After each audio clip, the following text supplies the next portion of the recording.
Hello everyone, आज हम एक और इम्पॉर्टेंट टॉपिक पढ़ेंगे टीचिंग का, which is formative evaluation and submissive evaluation. तो ये एनटीए का बहुत ही फेवरेट टॉपिक है। तो फॉर्मेटिव इवैल्यूएशन क्या होता है ना, मतलब फॉर द लर्निंग, मतलब जब आपका टीचिंग लर्निंग प्रोसेस चल रहा हो उस दौरान जब हमारा इवैल्यूएशन होता है उसको हम कहते हैं फॉर्मेटिव इवैल्यूएशन।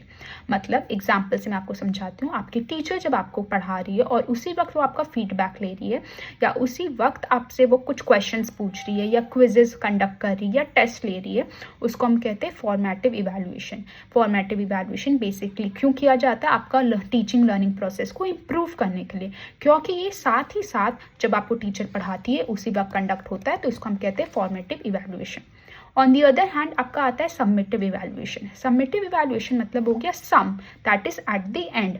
मतलब सबमिटिव इवैल्यूएशन आपका at the end of the teaching learning process होता है।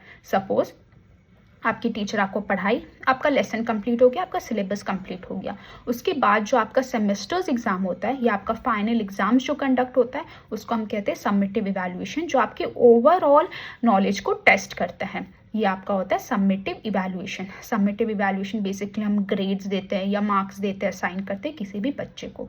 तो ये होता है आपका सबमिटिव इवैल्यूएशन। आई होप आपको समझ आ गया होगा कि फॉर्मेटिव और सबमिटिव इवैल्यूएशन के बीच में डिफरेंस क्या होता है।